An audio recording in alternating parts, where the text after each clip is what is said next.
Hello प्यारे साथियों, आज हम लोग पॉलिटी का एक टॉपिक नागरिकता पढ़ने वाले हैं।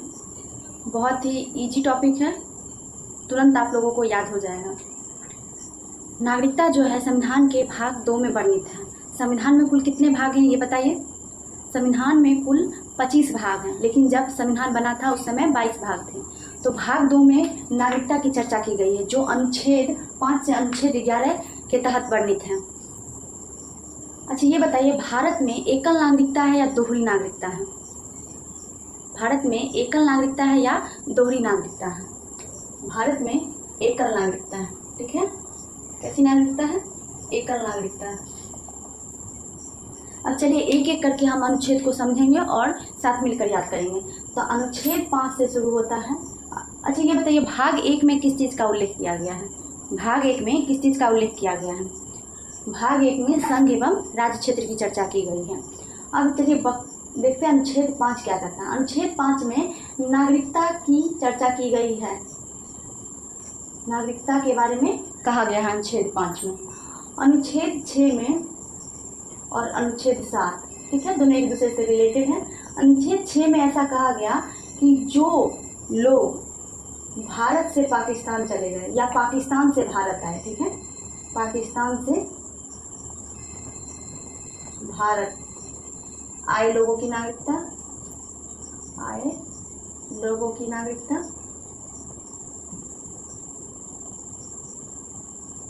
और अनुच्छेद 7 में ऐसा कहा गया कि जो लोग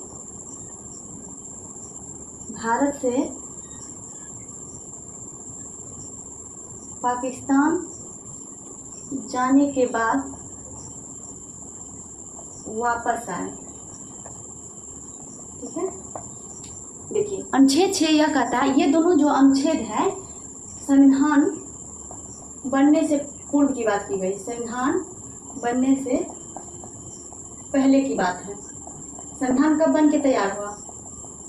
26 नवंबर 1949 ईस्वी को, और लागू हुआ 26 जनवरी 1950 को।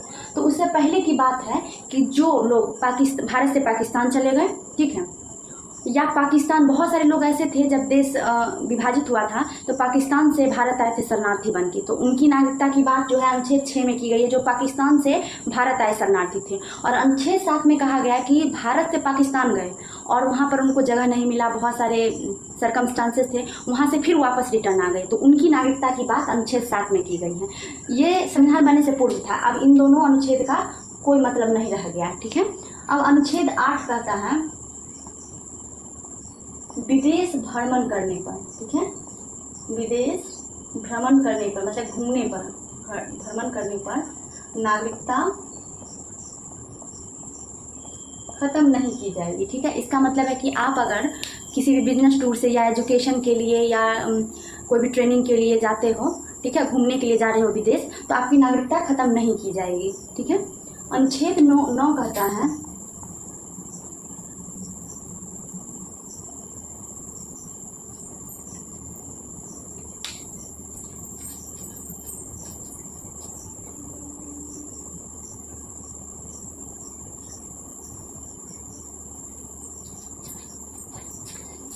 विदेशी नागरिकता अगर आप ले लेते हैं, ठीक है, विदेशी नागरिकता लेने पर भारत की नागरिकता जो है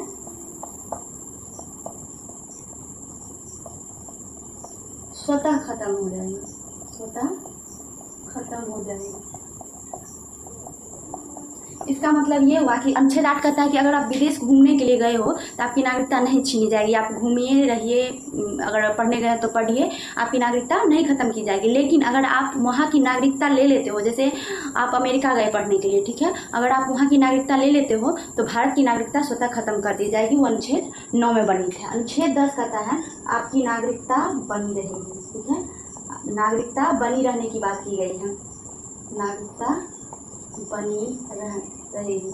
इट मीन्स आप यदि भारत के नागरिक हो तो आपकी नागरिकता कोई नहीं छीन सकता है, आपकी नागरिकता बनी रहेगी। नागरिकता रहने पे ही आपको भारत में या किसी देश में उस देश की सारी फैसिलिटी दी जाती है, जैसे कि आधार कार्ड हो गया, राशन कार्ड हो गया, वोटर कार्ड हो गया, जो चीज़ भी फैसिलिटी है सरकार की तरफ से मिल रही है, अगर आप यहाँ के नागरिक हो तभी तक आपको प्रोवाइड की जाएगी। अगर यहाँ की नागरिकता खत्म हो जाती है तो सारी फैसिलिटी भी आपकी खत्म हो जाएगी। तो अनुच्छेद 10 ये कहता है कि आपकी नागरिकता कोई नहीं छीन सकता। अगर आप यहाँ के नागरिक हो तो नागरिकता बनी रहेगी। कंडीशन है, कंडीशन क्या है?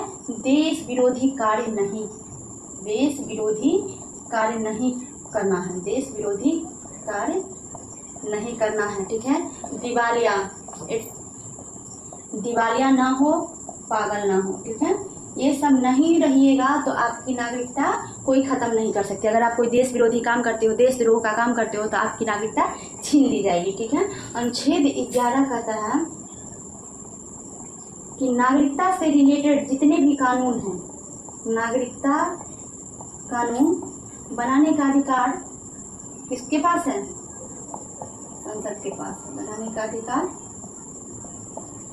संसद के पास है। ठीक है, संसद के पास है। सिर्फ संसद ही नागरिकता पर, लेकिन मसौदा कौन तैयार करेगा? कौन, किसकी सिफारिश पे बनेगी संसद में? तो मसौदा जो है गृह मंत्रालय की सिफारिश पर होगी। ठीक है, गृह मंत्रालय के सिफारिश पर नागरिकता से रिलेटेड कोई भी कानून संसद के द्वारा बनाया जाएगा। ठीक है, अब ये बताइए नागरिकता लेने की क्या विधि है? नागरिकता हम कैसे किसी देश, मतलब भारत की नागरिकता हम कैसे ले सकते हैं? तो भारत की नागरिकता लेने की 5 विधियां हैं। मैं यहाँ लिख देती हूँ, नागरिकता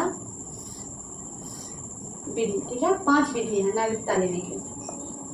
पहला तो जन्म के आधार पर।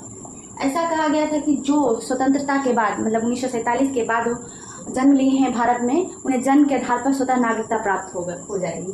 दूसरा है वंश के आधार पर। ठीक है, फिर है भू अर्जित, और 5वां है पंजीकरण, चौथा है पंजीकरण, और 5वां है देशीकरण। ठीक है, अक्सर सवाल ये होता है पंजीकरण और देशीकरण से। देखिए, जन्म के आधार पे तो आप समझ गए कि अगर स्वतंत्रता के बाद आप जन्म लिए हैं भारत में तो आपको नागरिकता प्रदान कर दी गई है। और वंश के आधार पर है, जैसे कि हमारे दादाजी मानिए कि स्वतंत्रता के बाद जन्म लिए हैं तो उन्हें जन्म के आधार पर मिल गया और हम लोग उनके वंशज हैं तो हम लोग को वंश के आधार पर यहाँ की नागरिकता मिल गई है। भू अर्जित, जैसे सिक्किम के नागरिक थे तो उनको अगर भारत में मिलाया गया है, उनका भू अर्जन किया गया है, उनके देश को भारत में मिलाया गया तो भू अर्जित के आधार पर उनको स्वतः नागरिकता मिल गई। और पंजीकरण जो है, कोई भी भारत में 7 साल पंजीकरण रजिस्टर्ड करके 7 साल अगर भारत में रहता है तो पंजीकरण के तहत उनको नागरिकता मिल जाएगा। और देशीकरण में होता है 10 साल। अगर आप भारत की भाषा जानते हैं, यहाँ के कल्चर को समझते हैं, कला, साहित्य, विज्ञान, इस सब क्षेत्र में अगर उत्कृष्ट प्रदर्शन है, मतलब अच्छे हैं आप, ठीक है, तो आपको देशीकरण 10 साल अगर आप भारत में रह रहे हो तो आपको देशीकरण के तहत आपको नागरिकता मिल सकती है। जैसे कि आप एक सिंगर होंगे पाकिस्तान के हैं, अदनान सामी, तो उन्हें, वो पाकिस्तान के हैं लेकिन देशीकरण के तहत उनको यहाँ की नागरिकता मिली है। ठीक है, आई होप आपको नागरिकता अच्छे से समझ में आएगी। एक बार हम लोग चलिए रिविजन करते हैं। नागरिकता जो है संविधान के किस भाग में है? तो भाग 2 में नागरिकता है, अनुच्छेद 5 से 11 के बीच में है। अनुच्छेद 5 क्या कहता है? अनुच्छेद 5 में नागरिकता का उल्लेख किया गया है। अनुच्छेद 6 और 7 का कोई मतलब नहीं रहा। ठीक है, अनुच्छेद 8 कहता है विदेश भ्रमण करने पे आपकी नागरिकता खत्म नहीं होगी। अनुच्छेद 9 कहता है विदेशी नागरिकता ले लेने पे भारत की नागरिकता स्वतः खत्म हो जाएगी। अनुच्छेद 10 कहता है आपकी नागरिकता हमेशा बनी रहेगी यदि आप कोई देश विरोधी कार्य नहीं करते हैं। अनुच्छेद 11 कहता है नागरिकता बनाने का अधिकार सिर्फ संसद को है। ठीक है, और नागरिकता प्राप्त करने के 5 विधि हैं। पहला जन्म के आधार पर, दूसरा वंश के आधार पर, तीसरा भू अर्जित क्षेत्र के आधार पर, चौथा पंजीकरण 7 साल के लिए होता है, और 5वां है देशीकरण जो 10 साल के लिए होता है। आप एक बार अपने नोटबुक पर लिखिए सारे अनुच्छेद, आपको अच्छे से याद हो गया होगा। ये बताइए संविधान में कुल अनुच्छेदों की संख्या कितनी है? संविधान बनने के समय कितनी थी, वर्तमान में कितनी है, कुल भाग कितने हैं, अनुसूची कितना है? एक बार सब रिवीजन करते रहिए, आपको हमेशा के लिए याद रहेगा। Thank you.